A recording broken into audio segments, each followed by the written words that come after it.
सी दुर्लभ दो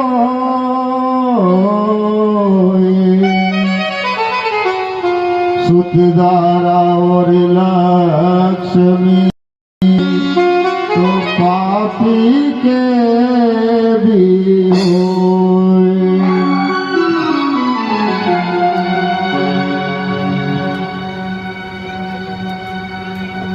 मैं एक छोटा सा भजन बाबा की अरदास भी करूंगा। मैं पीपली बाबा से प्रार्थना कर रहा हूं कि प्रभु आकर के और इस दास को भी दर्शन दो और इन भक्तों को भी दर्शन दो। मैं सभी भक्तों से, माता बहनों से भी अनुरोध करूंगा कि बाबा के अंदर तल्लीनता के साथ में अपना भाव बनाए ताकि बाबा का साक्षात सत्कार हो आप लोगों की दृष्टि में भी। और मेरी सुन कर करुण पुकारे, मेरी सुन कर करुण पुकारे ओ बाबा मेरे।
मेरा सहारा, कोई नहीं है बाबा मेरा सहारा, कोई नहीं है बाबा मेरा सहारा।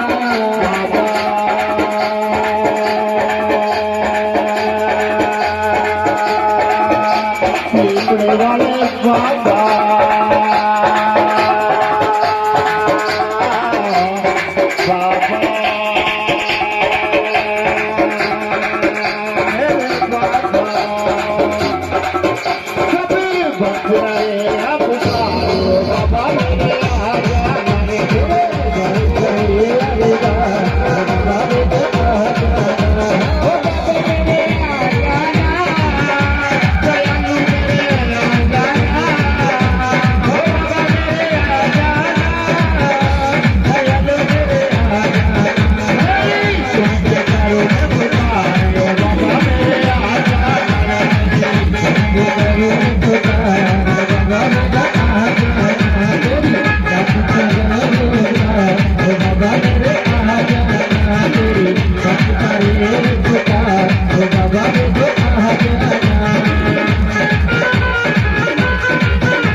सनातनियों को मेरा प्रणाम।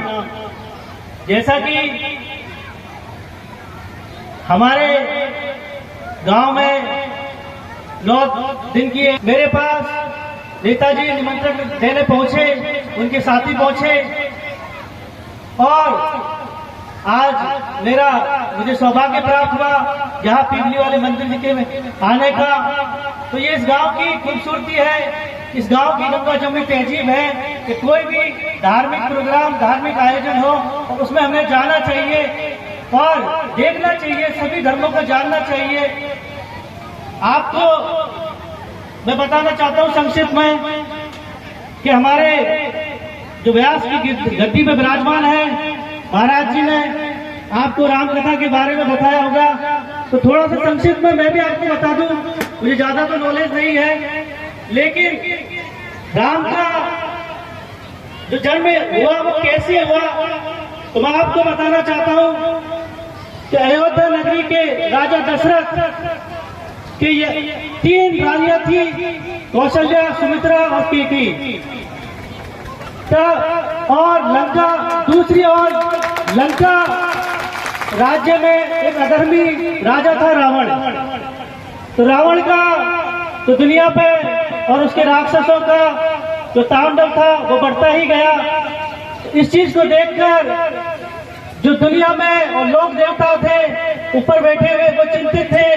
वो भगवान विष्णु के पास गए और बोले कि विष्णु जी आप हमें बताइए और हमें इससे रास्ता निकालिए कि हम राक्षस जो रावण है उससे बहुत ही ज्यादा चिंतित है, उसका जो अधर्म है वो बढ़ता जा रहा है। तब विष्णु जी ने कहा कि ठीक है, मेरा 7वां अवतार लेने का समय आ गया है। और उन्होंने राजा दशरथ के पुत्र के रूप में और कौशल्या के गर्भ से जन्म लिया, जिसका नाम राम रखा गया। उसके साथ साथ उनके 3 भाइयों का जन्म हुआ, जो थे आपके भरत, शत्रुघ्न और लक्ष्मण। उनका भी जन्म हुआ। इधर जो मिथिले राज्य था उसके राजा थे राजा जनक, वहां भी माता सीता का जन्म हो चुका था। तो राजा दशरथ के यहाँ 4 पुत्रों की प्राप्ति हुई और चारों भाइयों का राजमहल में लालन पोषण हुआ। उनकी शिक्षा के लिए उनकी आयु बढ़ती गई तो उनको शिक्षा ग्रहण करने के लिए जो अयोध्या नगरी थी वहां के राजा थे राजा गुरु वशिष्ठ, जो राजगुरु थे वहां के, उनके पास उनको उनकी शिक्षा के लिए ग्रहण करने के लिए वहां भेजा गया। उनके साथ उनके 3 भाई वहां गए और उन्होंने, क्योंकि पहले जो होते थे राजा महाराजा होते थे, उनको शास्त्रों के साथ साथ शस्त्र और अस्त्र की ज्ञान दिया जाता था, शिक्षा दी जाती थी। ये कंपलसरी था कि उनको शिक्षा ग्रहण करना अनिवार्य होता था, शास्त्रों की भी, शस्त्रों की भी, अस्त्रों की भी। तो वो वहां गए और उन्होंने अयोध्या नगरी में जाकर गुरु वशिष्ठ के चरणों में शिक्षा ली और वहां गुरुकुल में रहकर उन्होंने वो सारे कार्य किए जो एक शिष्य करता है। गुरुकुल की साफ सफाई, गुरुकुल में शिक्षा ग्रहण की, जबकि वो तो खुद नारायण अवतार थे, फिर भी उन्होंने वहां रहकर शिक्षा ग्रहण की और गुरु का आदेश माना, गुरु की जो गुरु ने कहा उसको आदर्श माना और अपने भाइयों की भी उन्होंने सेवा की, उनका भी ध्यान रखा। जब उनकी शिक्षा पूर्ण हो गई तो वो अयोध्या नगरी वापस लौटे और वापस लौटने के बाद उनके पास गुरु विश्वामित्र राजा दशरथ के पास आते हैं और कहते हैं कि राजा दशरथ से कहते हैं कि हमारे यहाँ पर मैं आपके बेटे राम को लेने आया हूँ। मेरे जो हमारे गुरुकुल है उसमें राक्षसों का काफी उनका जुर्म बढ़ गया है, उनका तांडव है कि वो जब भी हम कोई साधना करते हैं, मेरे शिष्य साधना करते हैं, उसमें विघ्न डालते हैं और परेशान करते हैं। तो राजा दशरथ ने कुछ सोचा, फिर राम को विश्वामित्र के साथ जाने की इजाजत दी कि कहा ठीक है, आप राम जी को ले जाइए। राम जी ने गुरु विश्वामित्र के साथ जाकर और वहां पर जो 2 राक्षस थे उनका वध किया। उनका नाम था कालका और सुबाहु। उन दोनों राक्षसों का वहां वध किया और विश्वामित्र के गुरुकुल को उन्होंने उनके तांडव से आजाद कराया। जैसा कि और हम जानते हैं माता सीता का स्वयंवर जो राजा जनक थे मिथिला के नरेश, उन्होंने स्वयंवर रखा कि माता सीता का स्वयंवर रखा और ये कहा कि फला दिनांक को, हम फला तारीख को ये स्वयंवर रखा गया है और इसमें जितने भी राज्य के राजा थे उनको आमंत्रित किया और कहा कि आप आइए। क्योंकि आप हम जानते हैं, चाहे एक राजा हो, चाहे एक अमीर हो, चाहे एक गरीब हो, चाहे राजा हो, चाहे लंक हो, कोई भी हो, एक पिता चाहता है कि अपनी पुत्री को ऐसी अच्छी जगह पे देना कि जहाँ पे उसको सुख दुख प्राप्त हो, हर चीज का सुख प्राप्त हो। तो उस दौर में भी राजा ने यही प्रतियोगिता रखी और वहां पर जो विश्वामित्र थे उनके गुरु, उनको लेकर वहां गए मिथिला राज्य और वहां पर जो उन्होंने प्रतियोगिता रखी उसका था कि शिव धनुष को जो भी उठाएगा उसके लिए उसी का हाथ माता सीता के हाथ में दिया जाएगा। और उन्होंने बड़े बड़े बाहुबली, बड़े बड़े राजा उस प्रतियोगिता में भाग लेने मिथिला राज्य पहुंचे और वहां पर सबने बारी बारी से एक एक शिव धनुष को उठाया, लेकिन ऐसा कोई बाहुबली नहीं था, ऐसा कोई राजा नहीं था जो इस शिव धनुष को उठा सके। फिर आखिर में विश्वामित्र की आज्ञा पाकर विश्वामित्र ने अपने श्री राम जी को आदेश दिया कि जाइए और आप शिव धनुष को उठाइए। तब राम जी उठे और उन्होंने शिव धनुष को प्रणाम किया और शिव धनुष को एक ही झटके में उठा दिया, क्योंकि वो शिव धनुष इतना भारी था कि उसको सभा में लेकर आए थे तो सैकड़ों की संख्या में उठाकर लोग लेके आए थे, इतना भारी वो शिव धनुष था, लेकिन राम जी ने उसको सिर्फ एक ही झटके में उठा दिया। और फिर राजा जनक ने अपनी बेटी सीता का हाथ राम जी के हाथ में दिया। तो मैं आपको बताना चाहता हूँ, राम जी आज हम उनके आदर्श पे चलना भूल गए। राम जी के जो आदर्श थे, उनके आइडियोलॉजी थे, उनको हमने ग्रहण करना बंद कर दिया। मैं देख रहा हूँ हमारी माता बहनें तो काफी संख्या में यहाँ पर विराजमान है, वो कथा का आनंद ले रही, राम कथा सुन रही है, लेकिन ना ही हमारे बड़े बुजुर्ग दिखाई दे रहे, ना नौजवान साथी दिखाई दे रहे। क्योंकि मेरी नौजवान साथियों से भी अपील है, जब तक आप सनातन धर्म को नहीं जानोगे, उसके बारे में नहीं जानोगे, उसकी संस्कृति के बारे में नहीं जानोगे, तो आप राम जी के आदर्श को फॉलो कैसे करोगे?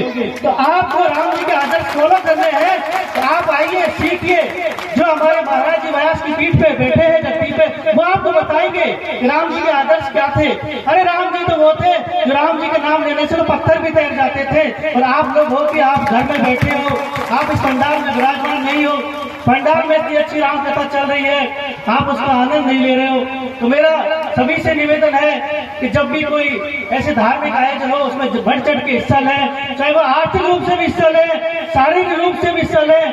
अगर किसी के पास अगर देने के लिए कुछ नहीं है, अगर अरे उसके पास दान देने के लिए भी नहीं है, तो कम से कम अपने शरीर से आके बैठ तो सकता है, वो सुन तो सकता है, राम के आदर्शों पर चल तो सकता है। क्योंकि कहते हैं दान भोग और नाश।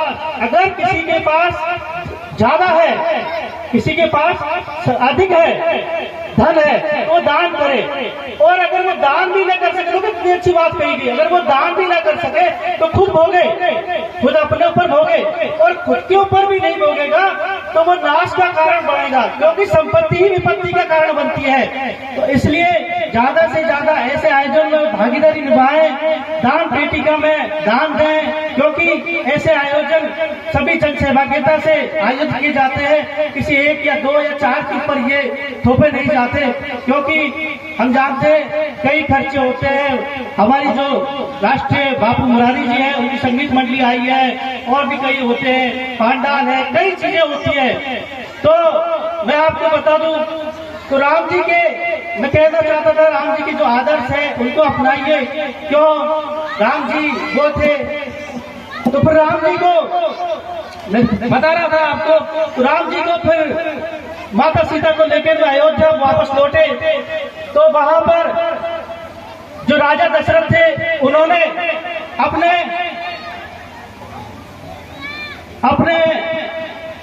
राज्याभिषेक किया। कैसे उनको आपको सब पता है, कैसे उनका वनवास हुआ, सारी चीजें आपको मालूम है, मुझे बताने की जरूरत नहीं, आप सभी जानते हैं। तो मैं आपको सभी से ये कहना चाहता हूँ दोबारा कि राम नाम का जप करें, क्योंकि राम नाम में वो ताकत है। कहते हैं, भागवत गीता में भी वर्णित है कि राम नाम का 3 बार उच्चारण करने से जो हजारों देवी देवता को स्मरण होता है।